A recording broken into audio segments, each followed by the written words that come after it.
నమస్తే, welcome to Suman TV. నేను మీ విష్ణు. ప్రస్తుతంతో పాటు certified investment adviser Eedara Ramakrishna గారు ఉన్నారు. వారితో మాట్లాడదాం. నమస్తే ఈదర రామకృష్ణ గారు. నమస్తే అండి. రామకృష్ణ గారు, గత అక్టోబర్లో సెబీ ఈ ఆప్షన్స్ రూల్స్కి సంబంధించి కొన్ని మార్పులు చేర్పులు చేసింది. సో వాటి గురించి పెద్దగా అవగాహన లేకపోవడం వల్ల చాలామంది ట్రేడర్లు కోట్లాది రూపాయలు నష్టపోయారు కదా. మరి వాళ్ళ పరిస్థితి ఏంటంటారు ఇప్పుడు? అంటే ఇది ఒక విచిత్రమైన పరిస్థితి నెలకొందండి ప్రస్తుతం. ఈ ఆప్షన్ ట్రేడింగ్లో కొత్తగా కొన్ని రూల్స్ని ప్రవేశపెట్టింది. అట్లాగే గత నవంబర్లో ఉన్న రూల్స్ని కొన్ని తీసివేయటం జరిగింది. ముందుగా తీసివేసిన రూల్ గురించి మనం చూస్తే, ఆప్షన్స్ చేసే వాళ్ళందరికీ బేసిక్గా in the money options, at the money options, out of the money options అనేది వాటి గురించి పూర్తిగా డీటెయిల్డ్గా తెలుసు. సో వీటిలో ఏమవుతుందంటే, ఏమాత్రం ఇన్ ద మనీ ఆప్షన్స్ ఉన్నా కానీ వాటిని అట్ ద మనీ నుంచి 3 స్ట్రైక్స్ కిందకి, అలాగే 3 స్ట్రైక్స్ పైకి వాటిని ఎక్సర్సైజ్ చేయొద్దు అని ఎవరైనా రిక్వెస్ట్ పెట్టుకుంటే, నా ఆప్షన్ బయ్యర్స్ పర్టికులర్గా ఆప్షన్ బయ్యర్స్కి రైట్ ఉంటుంది. ఎక్సర్సైజ్ చేయొచ్చా చేయకూడదా అనే రైట్ ఉంటుంది. ఆ రైట్ని వాళ్ళు వినియోగించుకోవచ్చు. 3 స్ట్రైక్స్ పైన కింద నా ఆప్షన్స్ ఎక్సర్సైజ్ చేయొద్దంటే సెబీ ఎక్సర్సైజ్ చేయదు, ఎన్ఎస్సి ఎక్స్చేంజ్ ఎక్సర్సైజ్ చేయదు. కాబట్టి వాళ్ళ షేర్స్ క్యాష్ సెటిల్మెంట్ అయిపోతాయి. ఆ డిఫరెన్స్ అమౌంట్ క్యాష్ కట్టుకుంటే సరిపోతుంది. కానీ కొత్తగా ఆ రూల్ ఎత్తివేయటం జరిగింది. అట్లాగే అక్టోబర్ 2021లో కొత్త రూల్స్ ప్రవేశపెట్టడం జరిగింది. ఏమాత్రం ఆప్షన్స్ ఇన్ ద మనీలోకి క్లోజ్ అయితే వాటిని కనుక మీరు క్లోజ్ చేసుకోని పక్షంలో అవి ఆటోమేటిక్గా ఆబ్లిగేషన్గా మారుతాయి. మామూలుగా మన టెక్స్ట్ బుక్స్లో ఏం చెప్తారంటే, ఆప్షన్స్ కొనే వాళ్ళకి కేవలం రైట్ ఉంటుంది, వాళ్ళు అవసరమైతే ఎక్సర్సైజ్ చేసుకుంటారు, అవసరం లేకపోతే ఎక్సర్సైజ్ చేసుకోరని ఒక రూల్ ఉంది. అది ప్రపంచవ్యాప్తంగా ఉన్న రూలే. కానీ ఆ రూల్స్ని అధిగమించి ఇప్పుడు కొత్తగా ఆబ్లిగేషన్లోకి వాళ్ళని తోసేయటం జరుగుతుంది అనమాట. అంటే ఇదివరకు గతంలో మనకి ఒక 10 సంవత్సరాల క్రితం ఇండియాలో ఆప్షన్స్ని పిఏ అనేవాళ్ళు, అంటే పుట్ ఆప్షన్ పిఏ అని, కాల్ ఆప్షన్ సిఏ అనేవాళ్ళు. అదే ఆప్షన్స్ ఇప్పుడు సిఈ పిఈగా మారినాయి. అంటే దాని అర్థం ఏంటంటే, ఒక 10 సంవత్సరాల క్రితం మన ఆప్షన్స్ ఇంట్రడ్యూస్ చేసినప్పుడు స్టాక్ ఆప్షన్స్లో పర్టికులర్గా పుట్ ఆప్షన్ అమెరికన్, అలాగే కాల్ ఆప్షన్ అమెరికన్, అంటే పిఏ అంటే పుట్ ఆప్షన్ అమెరికన్ అని, సిఏ అంటే కాల్ ఆప్షన్ అమెరికన్ అని మనం పిలుచుకునేవాళ్ళం. అంటే ఆ పర్టికులర్ రూల్స్ని మనం ఫాలో అయ్యేవాళ్ళం. తర్వాత కాలక్రమేణా ఆ ఆప్షన్స్ని తీసేసి సిఈపిఈగా మార్చారు. అంటే యూరోపియన్ స్టైల్లో మన ఆప్షన్స్ ఎక్సర్సైజ్ చేయడం మొదలుపెట్టారు. అంటే అమెరికన్ స్టైల్కి యూరోపియన్ స్టైల్కి ఉన్న మార్పు ఏంటంటే, అంటే ఉన్న పెద్ద తేడా ఏంటంటే, అమెరికన్ ఆప్షన్స్ ఎప్పుడు కూడా, అమెరికన్ స్టైల్ ఆఫ్ ఆప్షన్స్ ఎప్పుడు కూడా ఎప్పుడైనా ఎక్సర్సైజ్ చేసే అవకాశం ఉంటుంది ఆప్షన్ బయ్యర్కి. యూరోపియన్ ఆప్షన్స్కి, అంటే సిఈ కానీ పిఈ కానీ, అది ఎక్సర్సైజ్ చేసే అవకాశం ఆప్షన్ బయ్యర్కి ఉండదు. కేవలం క్యాష్ సెటిల్మెంట్ డే రోజు ఏ ప్రైస్ అయితే క్లోజ్ అవుతుందో ఆ ప్రైస్ దగ్గర మాత్రమే ఆప్షన్స్ని క్లోజ్ చేస్తారు ఎక్స్చేంజ్ వాళ్ళు. మనము గత 10 సంవత్సరాలుగా సిఈపిఈకి అలవాటు పడటం జరిగింది. అంటే యూరోపియన్ స్టైల్ ఆఫ్ ఎక్సర్సైజ్కి అలవాటు పడటం జరిగింది. అంటే మన ఆప్షన్స్ ట్రేడ్ చేస్తున్నప్పుడు సెటిల్మెంట్ డే రోజున మనకి ఏదైతే ప్రైస్ ఉంటుందో ఆ ప్రైస్కే మనము క్లోజ్ అవుతుందని చెప్పేసి ధైర్యంతో మనం ట్రేడ్ చేస్తాం. ఈ మధ్యలోనే మనకు ప్రాఫిట్ వస్తే బుక్ చేసుకోవటం, స్టాప్ లాస్ వస్తే స్టాప్ లాస్ పద్ధతి ప్రకారం స్టాప్ లాస్ ఎంత లాస్ వస్తే అంత లాస్ తీసుకోవటం అందరికీ సుపరిచితం. కానీ ఇప్పుడు కొత్తగా వచ్చిన రూల్స్ వల్ల పొరపాటున మీ ఆప్షన్ కనుక కింద మనీ క్లోజ్ అయితే అవి కంపల్సరీగా ఆటో క్యాష్ సెటిల్ మాత్రం అవ్వదు. అంటే ఎక్స్చేంజ్ క్యాష్కి సెటిల్ చేయదు. కంపల్సరీగా మీ ఆప్షన్స్ ఏదైతే స్టాక్లో మీరు చేస్తారో, అంటే ఇది ఇండెక్స్ ఆప్షన్స్కి మాత్రం వర్తించదండి. ఇండెక్స్ ఆప్షన్స్కి ఈ రోజు కూడా క్యాష్ సెటిల్మెంట్లోనే ఉంటాయి. ఇది కేవలం స్టాక్ ఆప్షన్స్కి వర్తిస్తాయి. సో స్టాక్ ఆప్షన్స్ కనుక ఇన్ ద మనీలో సెటిల్ అయితే ఆ ఆప్షన్స్ని మార్కెట్లో కొని మీకు ఇస్తారు. ఆ డిఫరెన్స్ అమౌంట్ మీరు కట్టాల్సి ఉంటుంది. ఇదే మొన్న డిసెంబర్లో జరగడం జరిగింది. డిసెంబర్లో హిండాల్కో అనే ఒక షేర్ కనుక ఎగ్జాంపుల్ కనుక తీసుకున్నట్లయితే కేవలం 35 పైసలు ఇన్ ద మనీ ఆప్షన్స్ వల్ల ఇన్వెస్టర్స్కి దాదాపుగా 30 రూపాయల నుంచి 40 రూపాయల దాకా నష్టం వచ్చింది.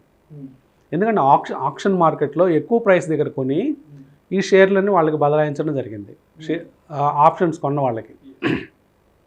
సో ఆప్షన్ కొన్న వ్యక్తి ఫర్ ఎగ్జాంపుల్ అతను ఒక రూపాయికో 2 రూపాయలకో ఆప్షన్ కొంటే అతను లాట్ సైజ్ ప్రకారం తనకి 2000, 3000, 4000 నష్టం వస్తుందని తను ముందుగానే ఊహించుకుంటాడు. కానీ ఇప్పుడు ఆ లాసు అమాంతంగా 40 రూపాయలకి పెరిగిపోవడం వల్ల అతని లాసు 80,000 90,000 పర్ లాట్ అయిపోయింది. ఇట్లా కొంతమంది ట్రేడర్సు, ముఖ్యంగా చెన్నై బేస్డ్ ట్రేడర్సు, పూణే బేస్డ్ ట్రేడర్సు వందల సంఖ్యలో లాట్స్ తీసుకోవటం, ఆ లాట్స్ అన్నీ కేవలం 35 పైసల తేడాలో ఇన్ ద మనీలో క్లోజ్ అవటం వల్ల వాళ్ళకి ఒకళ్ళకి 35 lakhs, ఒకళ్ళకి 45 lakhs, ఒకళ్ళకి 13 lakhs, ఒకళ్ళకి 15 lakhs లాస్ రావడం జరిగింది. వీళ్ళు కేవలం ఆప్షన్స్ బయ్యర్స్ అయినప్పటికీ వాళ్ళకి ఈ డిఫరెన్స్ అమౌంట్ కట్టాల్సి రావడం జరిగింది. సో మనం దీని గురించి మనం పూర్తిగా వివరంగా చూద్దాం. అసలు ఏం జరుగుతుంది, ఆప్షన్ సెటిల్మెంట్ ఎలా జరుగుతుంది, తర్వాత ఆప్షన్స్ ఈ సెటిల్మెంట్ ప్రైస్ వల్ల ఎలా ఇబ్బంది పడ్డారు, ఈ విషయాలన్నీ మనం గమనిద్దాం. సో అయితే లాస్ట్ 2 yearsగా అంటే ఈ కోవిడ్ పాండమిక్ ముందు వరకు కూడా 3-4 కోట్ల మంది స్టాక్ మార్కెట్లో ఉన్నారు. పాండమిక్ తర్వాత నుంచి ఆల్మోస్ట్ ఇప్పుడు ఒక 10 కోట్ల మందికి వచ్చేసారు. చాలామంది ఇన్వెస్ట్మెంట్లు పెడుతున్నారు, చాలామంది ట్రేడింగ్ చేస్తున్నారు కదా. మరి ఇలాంటి ఒక అవగాహన లేకపోవడం వల్ల మరి వాళ్ళు అమౌంట్ అయితే నష్టపోతున్నారు కదా. ఏంటి మరి అసలు ఇట్లాంటి విషయాలను మరి వాళ్ళు ఏ స్టేజ్లో తెలుసుకోవాలంటారు? అంటే ఇక్కడ అందరూ ఏదో టెక్స్ట్ బుక్లో చదువుకొని, లేకపోతే ఇంటర్నెట్లో చదువుకొని, investpedia.comలో చదువుకొని ఈ ఆప్షన్స్ కొనటం, ఆప్షన్స్ కొంటే కేవలం మనం కొన్న అమౌంట్ మాత్రమే పోతుంది, అంతకంటే ఎక్కువ నష్టం లేదనే వాళ్ళు ఇంకా రూల్స్ నేర్చుకోవాల్సి ఉంటుందండి. ఇండియాలో చాలా రూల్స్ ఉన్నాయి. ఈ ఆప్షన్ బయింగ్లో కూడా కేవలం మన లాసు మనం పే చేసిన ప్రీమియంకి మాత్రమే కాదు, ఇంకా ఎక్కువగా లాస్ వచ్చే అవకాశం ఉంటుంది, భారీ నష్టాలు కూడా వచ్చే అవకాశం ఉంటుంది. అంటే ఇక్కడ మనము ఒక ఉదాహరణకి కార్ ఇన్సూరెన్స్తో పోల్చినట్లయితే మీరు ఎలాంటి ఇన్సూరెన్స్ తీసుకుంటున్నారనేది ముఖ్యం. మీరు థర్డ్ పార్టీ ఇన్సూరెన్స్ తీసుకున్నప్పుడు థర్డ్ పార్టీకి మాత్రమే నష్టం భరిస్తుంది ఇన్సూరెన్స్ కంపెనీ, కానీ మీ వెహికల్కి జరిగిన నష్టాన్ని భరించదు. ఆ రూల్ తెలియదు, నాకు రూల్ తెలియదు, నేను పొరపాటున థర్డ్ పార్టీ ఇన్సూరెన్స్ తీసుకున్నానంటే కుదరదు కదా. సిస్టమ్గానే ఉంటుంది. కాబట్టి ఇండియాలో కూడా సెబీ పెట్టిన రూల్స్ని మనం ఫాలో అవ్వాలి. ఎందుకంటే ఈ ఎన్విరాన్మెంట్లో ఉన్నప్పుడు ఇక్కడ ట్రేడ్ చేసేటప్పుడు ఏం జరుగుతుందనేది తెలుసుకోవడం చాలా ఇంపార్టెంట్. ఇప్పుడు ఇదే ఎగ్జాంపుల్ హిండాల్కోలో జరిగిన డిసెంబర్ 30th సెటిల్మెంట్కి జరిగిన ఉదంతాన్ని కనుక తీసుకున్నట్లయితే ఇక్కడ ముఖ్యంగా క్లోజింగ్ ప్రైస్ అనేది ఎలా నిర్ణయించబడుతుంది అనేది మనం తెలుసుకోవాలి. ఇక్కడ లాస్ట్ ట్రేడెడ్ ప్రైస్ అనేది ఒకటి ఉంటుంది. అంటే లాస్ట్ సెకండ్లో ఏదైతే ప్రైస్ ట్రేడ్ అవుతుందో స్పాట్ మార్కెట్లో ఆ రేటుని మన వాళ్ళు లాస్ట్ ట్రేడెడ్ ప్రైసెస్గా తీసుకుంటారు. కానీ closing price or settlement price అనేది ఒకటి ఉంటుంది. అది ఎలా తీసుకుంటారంటే లాస్ట్ అరగంటలో 30 నిమిషాల్లో ఎంతసేపు వెయిటెడ్ యావరేజ్ చేసి ఆ యావరేజ్ ప్రకారం వచ్చిన ప్రైస్ని క్లోజింగ్ ప్రైస్గా నిర్ణయిస్తారు. ఆ క్లోజింగ్ ప్రైస్ ఎక్కడ క్లోజ్ అవుతుంది అనే దాన్ని బట్టి మనం కొన్న option in the money option అవుతుందా, లేకపోతే అట్ ద మనీ ఆప్షన్ అవుతుందా, లేదా out of the money option అవుతుందా అని నిర్ణయించబడుతుంది. ఫర్ ఎగ్జాంపుల్ మొన్న హిండాల్కో ఉదంతంలో 450 రూపాయల దగ్గర ట్రేడ్ అవుతున్నప్పుడు ఇన్వెస్టర్స్కి, ట్రేడర్స్కి అది ఎక్కడ క్లోజ్ అవుతుంది అనేది తెలియదు. Last half an hour price ఎప్పుడు డిక్లేర్ అవుతుందంటే 3:30 కొన్ని సెకండ్స్కి ఎక్స్చేంజ్ నిర్ణయిస్తుంది. అంటే క్యాల్కులేషన్ ముందు తెలుస్తున్నప్పటికీ చాలా అంటే కాస్ట్లీ సాఫ్ట్వేర్స్ ఉన్న వాళ్ళకి మాత్రమే యావరేజ్ ప్రైస్ తెలుస్తుంది ఎక్కడ క్లోజ్ అవ్వబోతుంది అనేది. కానీ మామూలు ఆర్డినరీ సాఫ్ట్వేర్స్ ఉన్నవాళ్ళు, లేదా ఆర్డినరీ టెర్మినల్స్ ఉన్న వాళ్ళకి లాస్ట్ ట్రేడెడ్ క్లోజింగ్ ప్రైస్ అనేది, అంటే యావరేజ్ ట్రేడెడ్ ప్రైస్ అనేది తెలియదు. యావరేజ్ ట్రేడెడ్ ప్రైస్ లాస్ట్ సెకండ్స్లో కూడా మారిపోతూ ఉంటుంది. సో మొన్న జరిగింది కూడా అదే. కేవలం 35 పైసలు తక్కువగా 449.65 దగ్గర హిండాల్కో క్లోజ్ అయిందని చెప్పి అనేసి నిర్ణయించింది. సో ఎప్పుడైతే 449.65 నిర్ణయించడం జరిగిందో అందరూ కూడా ఎవరైతే పుట్స్ కొన్నారో వాళ్ళందరూ ఇన్ ద మనీ ఆప్షన్స్ కొన్న వాళ్ళుగా మిగిలిపోయారు. అదే ఫర్ ఎగ్జాంపుల్ అదే షేర్ కనుక 450 రూపాయల 10 పైసల్లో క్లోజ్ అయినట్లయితే, అంటే ఒక 45 పైసలు పైన ట్రేడ్ అయినట్లయితే కాల్ ఆప్షన్స్ కొన్న వాళ్ళందరూ కూడా in the money call options buyers కింద అయిపోయేవాళ్ళు. పుట్ ఆప్షన్స్ వాళ్ళందరూ అవుట్ ఆఫ్ ద మనీ అయిపోయేవాళ్ళు. కేవలం కొద్ది పైసల తేడాతోనే in the money out of the money game మారిపోయింది. సో చిన్న ఇన్వెస్టర్స్కి ఈ సౌలభ్యం లేదు. ఎక్కడ క్లోజ్ అవుతుంది అంటే పర్టికులర్గా రౌండ్ నెంబర్స్ దగ్గర క్లోజ్ కాకుండా, అంటే స్ట్రైక్ ప్రైస్ దగ్గర క్లోజ్ కాకుండా దూరంగా క్లోజ్ అవుతుంటే పర్వాలేదు, out of the money in the money మనం క్లియర్గా చెప్పేయచ్చు. ఫర్ ఎగ్జాంపుల్ అది 455 దగ్గర ట్రేడ్ అవుతుంటే నెక్స్ట్ స్ట్రైక్ పైన ఉంటుంది కాబట్టి 460 ఉంటుంది కాబట్టి ఆటోమేటిక్గా అది అవుట్ ఆఫ్ ద మనీ అని చెప్పచ్చు మనం, లేకపోతే ఇన్ ద మనీ అని చెప్పచ్చు. అది కాలు పుట్టు ఆధారంగా. కానీ ఇక్కడ ఇన్వెస్టర్స్ ఎక్కడ తేడా పడుతుందంటే ఎగ్జాక్ట్గా స్ట్రైక్ ప్రైస్ దగ్గర ట్రేడ్ అవుతున్నప్పుడు లాస్ట్ మినిట్స్లో అది ఎటు గ్రీస్కి అటు ఉంటుందా ఇటు ఉంటుందా అనేది తెలియదు. అట్లాంటి సందర్భంలో ఎవరు ఇందా మనీలో పడిపోతారు అంటే కాల్ ఆప్షన్ బయర్స్ ఇందా మనీలో పడతారా లేదా పుట్ ఆప్షన్ బయర్స్ ఇందా మనీలో పడతారా అనేది ఆ కొద్ది నిమిషాల తర్వాత తెలుస్తుంది. కాబట్టి వీళ్ళకి ఇందా మనీలోకి వెళ్ళిన తర్వాత అది ఫోర్స్డ్గా వీళ్ళు బై చేయాల్సి ఉంటుంది ఆప్షన్ ఆ టైంలో. ఇక్కడ వచ్చిన ప్రాబ్లం ఏంటంటే ఆ లాస్ట్ ఫ్యూ మినిట్స్లో కొంతమంది గ్రహించినప్పటికీ పొజిషన్ క్లోజ్ చేసుకుందామని ట్రై చేసినప్పటికీ బయ్యర్ లేడు. ఆ పర్టికులర్ స్ట్రైక్ ప్రైస్లో బయ్యర్ లేకుండా కేవలం సెల్లర్స్ మాత్రమే ఉన్నారు. సో వీళ్ళు ఏ ప్రైస్ దగ్గర క్లోజ్ అవుతుందనే తెలియకపోవడం వల్ల ఎవరిందా మనీలోకి వెళ్తున్నారో అర్థం కాకపోవడం వల్ల లాస్ట్ మినిట్లో కొందామని ట్రై చేసినప్పటికీ అక్కడ ప్రైస్ అనేది లేదు, బయ్యర్ లేడు. బయ్యర్ లేకపోవడం వల్ల వీళ్ళకున్న ఆప్షన్స్ని అమ్మలేకపోయారు. అమ్మలేక ఆ ఆప్షన్స్ని యాజ్ ఇట్ ఈస్గా వదిలేయడం జరిగింది. వదిలేయటం వల్ల అవి అన్నీ కూడా ఆప్షన్కి వెళ్ళిపోయి ఆప్షన్లో ఎక్కువ ప్రైసుల దగ్గర కొనబడి వీళ్ళకి అవన్నీ ఫైన్ రూపంలో మారిపోయి కొన్ని లక్షల రూపాయలు ఫైన్స్ పట్టడం జరిగింది. సో ఇది కాకుండా ఇప్పుడు ఇండియన్ మార్కెట్లో స్టాక్ ఆప్షన్స్ పర్టికులర్గా కొనేవాళ్ళు లేకపోతే అమ్మే వాళ్ళకి కొన్ని రూల్స్ ఉన్నాయి. లాస్ట్ 4 డేస్లో అంటే గురువారం సెటిల్మెంట్ ప్రతి మంత్లీ సెటిల్మెంట్ జరుగుతుంది కాబట్టి ఈ స్టాక్ ఆప్షన్స్లో సోమవారం నుంచి మొదలు పెడితే లాస్ట్ 4 డేస్లో సోమ మంగళ బుధ గురు ఈ 4 రోజుల్లో మార్జిన్స్ విపరీతంగా పెంచేశారు. అంటే 25% మార్జిన్ వల్ల 50%, 50 75%, 75 100% దాకా పెరగడం జరుగుతుంది. కాబట్టి ట్రేడర్స్ ఆల్రెడీ పెంచిన మార్జిన్స్ వల్ల కొంతమంది ముందే బయటపడటం జరుగుతుంది. అంటే 4 రోజుల ముందే వాళ్ళు ట్రేడ్స్ని క్లోజ్ చేసుకొని బయటకు వెళ్ళిపోవడం జరుగుతుంది. కానీ బ్రోకర్స్ వీళ్ళందరూ రికమెండ్ చేసేది ఏంటంటే ఎట్టి పరిస్థితుల్లో సెటిల్మెంట్ రోజు కల్లా మీరు ఇందామని ఆప్షన్స్ ఉన్నట్లయితే పొజిషన్స్ క్లోజ్ చేయమని వాళ్ళు చెప్తున్నారు. సో పొజిషన్స్ క్లోజ్ చేసినట్లయితే వాళ్ళకి ఇలాంటి ఇబ్బందులు కలగవు. కానీ వీళ్ళు పొజిషన్స్ క్లోజ్ చేయడానికి ట్రై చేసినప్పటికీ ఆప్షన్ బయ్యర్స్ లేకపోవడంతో వీళ్ళు వాళ్ళ పొజిషన్స్ని అమ్మలేకపోయారు. అంటే ఇక్కడ భారీ ఎత్తున ఇంత పెద్ద లిక్విడిటీ ఉన్న షేర్స్లో కూడా పొజిషన్స్ క్లోజ్ చేసుకోలేకపోతున్నారంటే అంటే హిండాల్కో లాంటి షేర్లు ఇంకా చాలా షేర్స్ ఉంటాయి. దాదాపుగా 200-250 షేర్లు ఈ F&Oలో ట్రేడ్ అవుతూ ఉంటాయి. ఈ షేర్స్లో చాలా ఇల్లిక్విడ్ షేర్స్ కూడా ఉంటాయి. సో అలాంటి షేర్స్లో ఉన్న వాళ్ళు ఇంకా ఇబ్బందులు పడే అవకాశం ఉంది. కాబట్టి వీటన్నిటికీ సొల్యూషన్ ఏంటి, ఏం చేస్తే బెటర్ అనే అంశం కూడా ముఖ్యంగా ప్రధానంగా పైకి వస్తూ ఉంది. సో ఏం చేయొచ్చు అంటే ముందుగా స్టాక్ ఆప్షన్స్లో వీలైనంత వరకు ట్రేడింగ్ చేయకుండా ఉండటం మేలు. అంటే ఏదో కొద్ది మొత్తంలో అమౌంట్లో కొనుక్కుంటే తద్వారా భారీగా లాభం పొందొచ్చు అనే ఆశతో ఉండొచ్చు.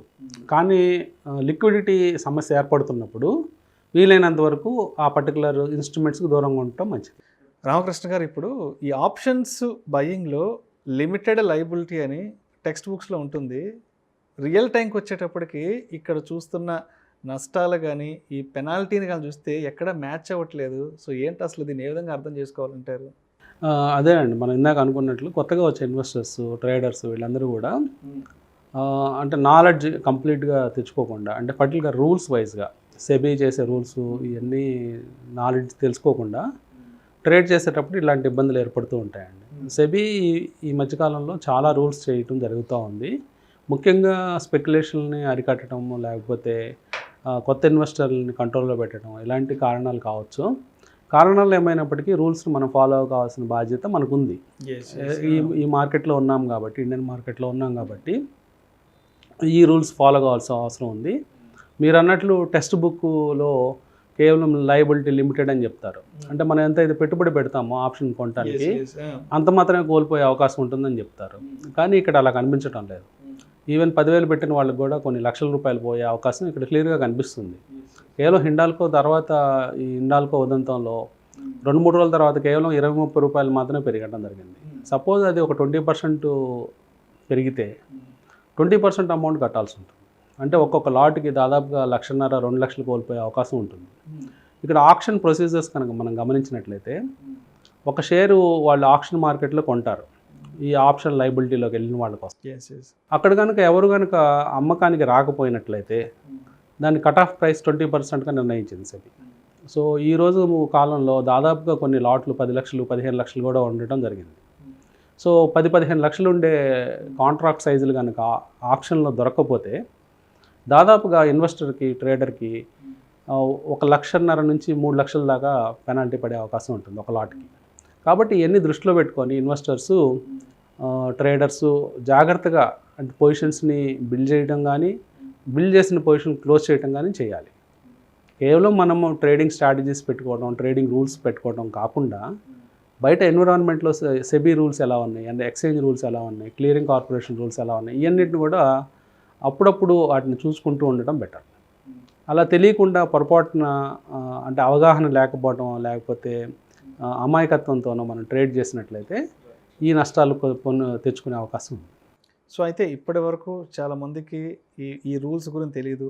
సో ఇక నుంచి ఫర్దర్గా మరి ఈ ఆప్షన్స్ ట్రేడింగ్ చేసేవాళ్ళు ఎటువంటి అప్రమత్తతో ట్రేడింగ్ చేస్తే బాగుంటుందంటారు? పర్టికులర్గా ఈ రూల్స్ అన్ని స్టాక్ ఆప్షన్స్ ఉన్నాయి కాబట్టి అంటే మనం ఇందాక కూడా చెప్పుకున్నాం మామూలుగా ఇండెక్స్ ఆప్షన్స్కి ఈ రూల్స్ లేవు.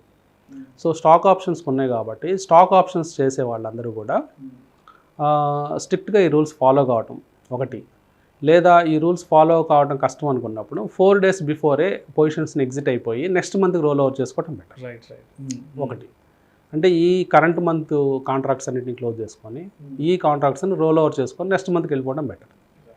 ఇలాంటి చిన్న చిన్న సూచనలు కనుక పాటించినట్లయితే వాళ్ళు సేఫ్గా ఉండే అవకాశం ఉంది.